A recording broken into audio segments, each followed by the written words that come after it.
Muy buenas tardes, bienvenidos una vez más a una nueva edición de Noticias que Trascienden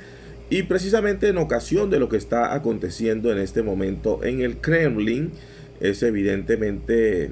demostrable una vez más que Rusia no puede ser considerado como un monolito, sino más bien como una Rusia fraccionada donde Vladimir Putin no tiene la toma de todas las decisiones ingerentes a Rusia. Yo creo que ese debe ser el punto de partida para este análisis situacional de lo que está aconteciendo en el Kremlin, que algunos medios occidentales lo pintan como una especie de rebelión hacia Vladimir Putin, pero es bueno aclarar, es importante aclarar primero la intención de Prigozhin con esta iniciativa de volverse hacia Moscú para hacer un llamado de atención no solamente a la población rusa, sino a todo el ejército y a todos los patriotas rusos sobre lo que está aconteciendo. Primero, la iniciativa va directamente y de forma personalizada hacia el ministro de Defensa Chong'un, que es particularmente uno de los principales responsables de la mortandad que hoy se está dando en el ejército ruso y en las compañías rusas en este caso. Y allí es donde quiero hacer una especie de pausa y explicar en cierta manera cómo funciona este elemento. Está la figura institucional rusa, que es el ejército ruso como tal, que hoy en día está bastante diezmado, no cuenta con la fortaleza que tenía anteriormente Rusia. Entonces, si Rusia a nivel de ejército no es tan fuerte, ¿por qué se mantiene todavía en el poder? Número uno, por las armas nucleares que posee el Kremlin. Son un potencial a nivel mundial, a nivel bélico, en este caso, que lo convierten en un gran peligro. Pero aquí hay que desmontar una serie de informaciones mal infundadas que los medios occidentales también han querido masificar. Primero, Prigozhin no va por la cabeza de Putin. Prigozhin hace un llamado de atención y a través del presidente de Bielorrusia puede tener una interacción directa con el Kremlin, puede tener una interacción directa con Putin y llegaron a un acuerdo. Y esto se genera precisamente porque el ejército ruso es una cosa, representa la figura institucional, representa el Ministerio de Defensa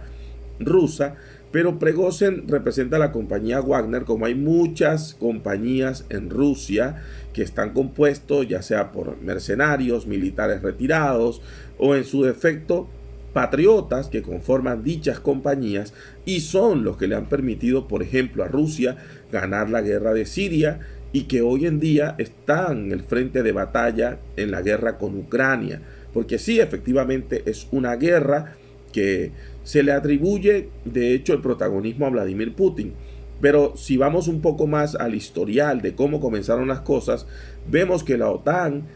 provocó de una u otra manera a que se diera un desenlace bélico en este conflicto entre Ucrania y Rusia.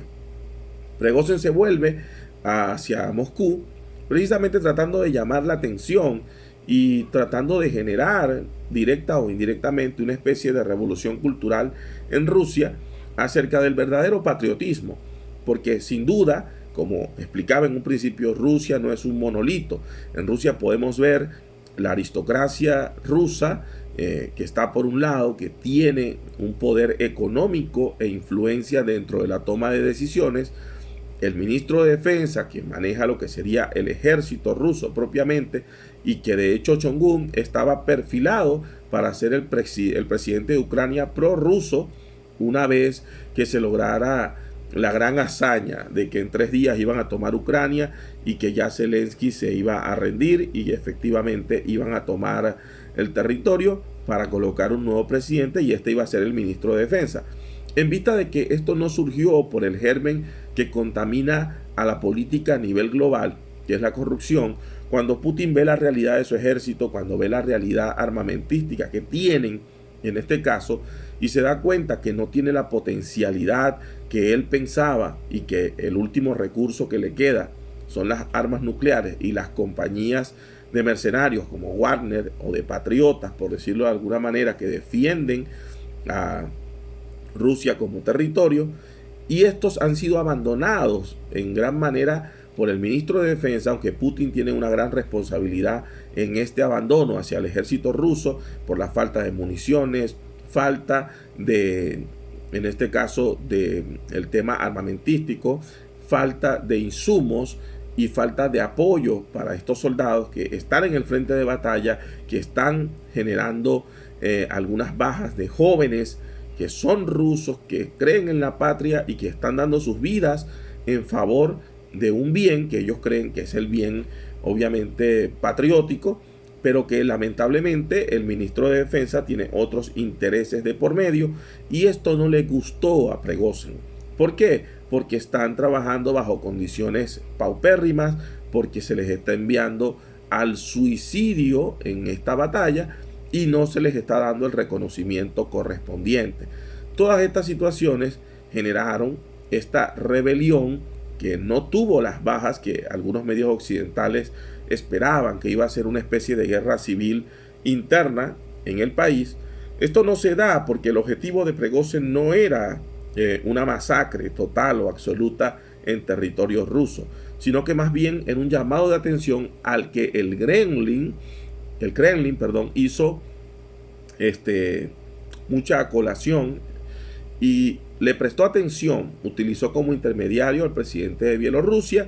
Este habló con Prigozhin, Prigozhin logró entablar conversación directamente con Putin, llegar a un acuerdo y obviamente la avanzada hacia Moscú se detuvo por ahora, por el momento, y bajo algunas cuotas de poder, algunas cuotas de reconocimiento para mantener el campo de batalla en la guerra de Ucrania todavía activo, y a pesar de la avanzada que pudo haber tenido Ucrania por este efecto que se genera producto de la rebelión,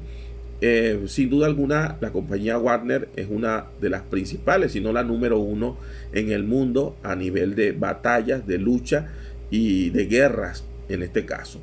Prigozhin está en una figura sumamente protagónica, pero Occidente no se puede confiar, o no creo que ellos estén apostando a que Prigozhin le pueda dar un golpe de estado a Putin. ¿Por qué? Porque Putin en cierta manera es mucho más diplomático. Prigozhin es como tener a un Kim Jong-un ahora a la cabeza de Rusia con un montón de armas nucleares, un arsenal completo de armas nucleares, y que no se va a quedar de brazos cruzados o no va a tener la paciencia que ha tenido Vladimir Putin con las acciones que está teniendo Londres, la OTAN y todo el conjunto de potencias que quieren ver a Rusia en cierta manera desintegrada. A partir de esta premisa, podemos entender que Prigozhin no fue que se vendió ni a la CIA ni a la OTAN. Primero porque él viene de una élite empresarial muy adinerada y que no es precisamente el dinero su principal motivación. Hoy en día él está luchando por algo que se llama reconocimiento y objetividad dentro de la guerra. El ministro de Defensa no los representa, así de sencillo. Prigozhin se rebela contra esto y le hace un exhorto a Vladimir Putin de que las cosas no pueden continuar como van, de que los están lanzando hacia un despeñadero y que él precisamente suicida no es. Y este es el mensaje que debemos entender y saber leer entre líneas, y al ver el telón de fondo, saber que más allá de las acciones que tuvo Prigozhin, que si eran oportunas o no, dada la situación bélica que tiene hoy Rusia con Ucrania, más allá de esto, hay que entender el mensaje entre líneas que Prigozhin le está enviando al Kremlin. Y precisamente en esta avanzada, creo que logró el objetivo. Prigozhin logró el objetivo de llamar la atención, de ser escuchado por Putin, y en cierta manera creo que dentro del acuerdo en el que llegaron, la guerra en Ucrania continúa. La avanzada se va a potenciar mucho más, pero también hay ciertas cuotas de poder que Prigozhin logró en esta avanzada, que no sean publicadas o que no salgan en los medios, pero definitivamente la retirada de Prigozhin en su avanzada hacia Moscú obedece a que parte de los requerimientos, si no todos, fueron aceptados por Putin. Y que obviamente, gracias a la intermediación de Bielorrusia, que no es que precisamente sea el mejor aliado de Putin,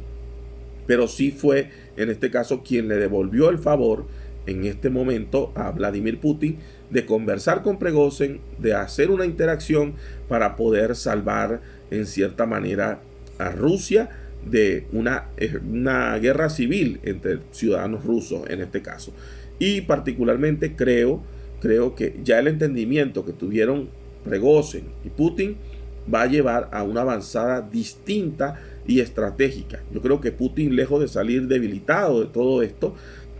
sale muy fortalecido, ahora con un Prigozhin más aliado que antes, y que efectivamente, si de aquí en adelante Putin da los pasos correspondientes, la conquista en la guerra de Ucrania puede ser ya definitiva. Porque lo que el ministro de Defensa planteaba, que era una conquista de Ucrania en 3 días, y él ser el próximo presidente de Ucrania prorruso,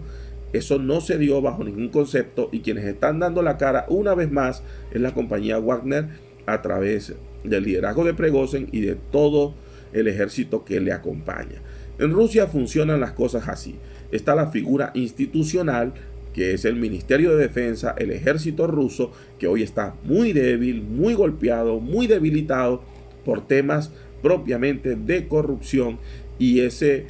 supuesto monolito que era Rusia para la perspectiva de algunos, hoy se desmonta porque se ve cómo está dividido entre la Iglesia Ortodoxa rusa, que es un poder, la aristocracia rusa, que viene de generación en generación reclamando espacios y exigiendo espacios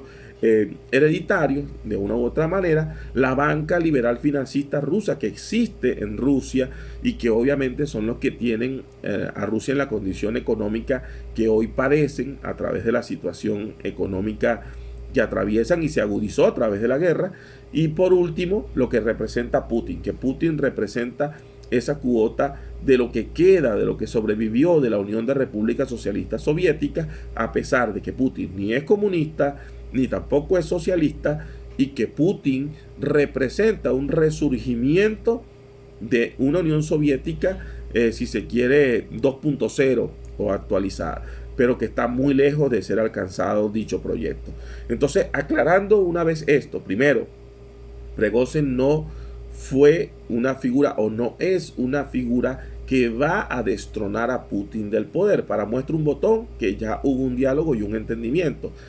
Número 2, el ministro de Defensa en cualquier momento va a ser removido. Eso se van a acordar de este video, de que Putin va a mover a su ministro de Defensa. Tercer punto, ya el ejército que está en avanzada en la lucha en Ucrania van a ser más fortalecidos y tomados en cuenta por parte del gobierno, para que puedan de una u otra manera tener condiciones aceptables para poder resistir y estar en una guerra que ya va para 2 años, si no me equivoco, y que está de una u otra manera tambaleándose la victoria o no. Aunque en la guerra no hay ganadores, en la guerra ambos bandos van a perder, hay muchas bajas humanas. Yo soy un pacificador, quiero decirles que no se trata de que yo sea un pro Putin, pero sí soy pro humano, y creo que en las guerras todos son perdedores excepto una élite, que son la élite que negocia con los armamentos. Esos lobbies armamentísticos se están dando. De hecho, Londres es uno de los grandes atizadores del conflicto, y que un Prigozhin en la dirección de Rusia no va a ser un Vladimir Putin. Vladimir Putin en cierta manera es predecible por lo diplomático que es, pero un Prigozhin es alguien muy volátil que le puede generar muchísimos problemas a la OTAN, a Londres y a los países que se atrevan a seguir haciendo lo que están haciendo de esta manera, porque quien está armando a Ucrania de la manera tan acelerada como se está haciendo es precisamente Londres, y está en el ojo del huracán. Obviamente a ellos no les conviene un Prigozhin en el poder. Por tal razón está descartada la teoría de que Prigozhin está siendo financiado por la OTAN o por la CIA para ir contra el Kremlin. Y particularmente yo creo que aquí la solución está en la destitución del ministro de Defensa ruso y reconocimiento hacia la compañía Wagner y todo el ejército que está en avanzada en esta batalla, en esta lucha. De esta manera cerramos en este momento esta edición de Trasciende News, esperando haber despejado algunas de las dudas más importantes y trascendentales que nos han llegado a nuestro correo electrónico. Mi nombre es Luis Felipe Honore y esto fue Noticias que Trascienden. Hasta una próxima entrega. Nos vemos en breve.